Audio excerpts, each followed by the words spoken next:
مولانا رضا ثاقب مصطفی صاحب کے آڈیو بیانات کے لیے ثاقب پروڈکشن کو سبسکرائب کریں۔ جزاک اللہ۔ آج یاد آتا ہے سلطان نور الدین زنگی، جنہوں نے نام محمد پر اپنا سب کچھ وار دینے کا عزم کر رکھا۔ دنیا پہ کتنے حکمران آئے ہیں، آج دنیا ان کا نام بھی نہیں جانتی، لیکن کیا وجہ ہے کہ سلطان ایوبی کا نام لبوں پر آئے ادب سے پلکیں جھک جاتی، عقیدت اور احترام کے جذبات سینے میں پیدا ہوتے۔ کیوں؟ اس لیے کہ حضور علیہ السلام کے نام پر اس نے وفا کی ہے، اور یہ رب کا وعدہ ہے کہ جو میرے رسول سے وفا کرے گا پھر اس کو میں مرنے نہیں دوں گا۔ اقبال نے اپنا سارا فلسفہ شعر میں نچوڑا ہے کہ محمد سے وفا تو نے تو ہم تیرے ہیں، یہ جہاں چیز ہے کیا لوح قلم تیرے۔ تو حضور کے نام پہ جن لوگوں نے وفا کی ہے، رب نے پھر انہیں مرنے نہیں دیا۔ آج بھی سلطان صلاح الدین ایوبی کی قبر بھی زندہ ہے، آج نور الدین زنگی کی قبر بھی زندہ ہے۔ اچھا، یہ بات میں بتاؤں کہ حضور علیہ السلام کے گستاخوں کے ساتھ نپٹنا یہ ہر شخص کے بس کا روگ بھی نہیں ہے، یہ ڈیوٹی بھی رب کی طرف سے ہوتی ہے، اور رسول اللہ جس کو پسند کریں اس کی ہی یہ ڈیوٹی لگاتے ہیں، ورنہ کس کے سینے میں یہ آرزو نہیں مچلتی؟ جب راجپال نے توہین کی تھی تو کون نہیں چاہتا تھا کہ اس کی گردن کاٹوں، لیکن سعادت مندی نصیب ہوئی تو غازی علم الدین شہید کو نصیب ہوئے۔ علامہ اقبال علیہ رحمہ نے کہا تھا جنازے میں کیسی گلیں ہی کرتے رہ گئے، ترکھانہ دا منڈا نمبر لے گیا۔ حضرت پیر جماعت علی شاہ رحمۃ اللہ تعالی علیہ نے کہا تھا غازی علم الدین کے جنازے پہ گردن جھکائے چل رہے تھے، آنکھوں میں آنسو تھے۔ 6 لاکھ لوگ حضرت غازی علم الدین کے جنازے میں شامل ہوا تھا۔ سید دیدار علی شاہ صاحب جب جنازہ پڑھانے کے لیے کھڑے ہوئے تو غش کھا کے گر پڑے۔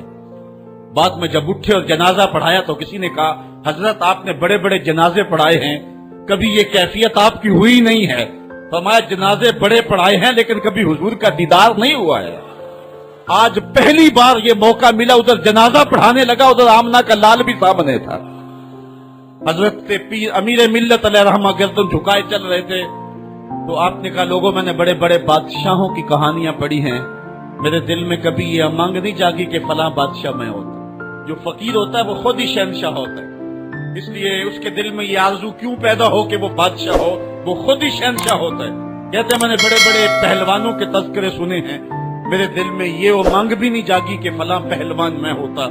اور پھر فرمانے لگے لوگوں میں نے بڑے بڑے ولیوں کے تذکرے سنے، میں نے کبھی یہ آرزو بھی سینے میں نہیں پائی کہ فلاں ولی میں ہوتا، لیکن آج غازی علم الدین کا جنازہ لوگوں کے کندھوں پہ جا رہا ہے، میرے دل میں آج یہ انگڑائیاں جذبات لے رہے ہیں، کاش آج اس چارپائی پہ جماعت علی شاہ ہوتا۔ یہ آرزو، یہ تمنا، یہ خواہش میرے دل میں انگڑائیاں لے رہی۔ یہ سعادت مندیاں ہیں، یہ خوش نصیب لوگوں کا مقصوم ہے، اور یہ مقدر والے لوگوں کو سعادت مندی نصیب ہوتی ہے۔ یہ یہودی یہ شروع سے پیغمبر حسن و جمال حضور علیہ السلام کی توہین و تنقیص کو شعار زندگی رکھتے ہیں۔ تو ایک زمانے میں انہوں نے سازش کی اور آقا کریم کے روضہ اطہر سے حضور کے جسد اطہر کو چرانے کی سازش کی، اور جس کی حفاظت میرا رب کرے کون اس محبوب کا بال بھی کا کر سکتا ہے۔ یہ جو کچھ ہو رہا ہے یہ ہمارا امتحان ہے، ورنہ جس کے سر پہ وارا فانا لاکا ذکر کا تاج میرے رب نے رکھا ہے، بھلا اس کی شان کو کوئی گھٹا سکتا ہے؟ جدا ذکر خدا بلند کرے کیڑا جمعہ حسن و بند کرے، اس ذکر دا حافظ آپ خدا پڑھو لا الہ، خود اللہ حفاظت کرنے والا ہے ذکر کی۔ یہ تاج رب نے محبوب کے سر پہ رکھا ہوا ہے، اس لیے چاند کی طرف منہ کر کے تھوکنے سے چاند کی نوری کرنوں کو میلا نہیں کیا جا سکتا۔ تھوکنے والے کا اپنا منہ گندا ہوگا، لیکن چاند کل بھی روشن تھا، چاند آج بھی روشن رہے گا۔ مدینے والے چاند کی عظمتوں کو کوئی گہنا سکتا ہی نہیں ہے، کیونکہ جس کے سر پہ وارا فانا لکا ذکر کی چادر میرے رب نے تان دی ہے، اس کی عظمتوں کو کوئی گھٹا سکتا ہی نہیں ہے۔ یہ امتحان ہمارا ہے، یہ آزمائش ہماری ہے۔ اللہ اکبر۔ تو میں نے کہا کہ یہ سعادت مند لوگوں کا مقصوب ہوتا ہے۔ تو اس زمانے میں کچھ بد نصیب یہودیوں نے یہ سازش کی کہ حضور کے جسد اطہر کو روضہ انور سے نکال لیا جائے، اور پھر باقاعدہ انہوں نے 2 اشخاص کو وظائف پڑھا کر کے، داڑیاں رکھوا کر کے، جبہ و دستار پہنا کر کے مدینے میں بھیجا، صوفیاء کے، نیکوکاروں کے، علماء کے، زاہدین کے روپ میں۔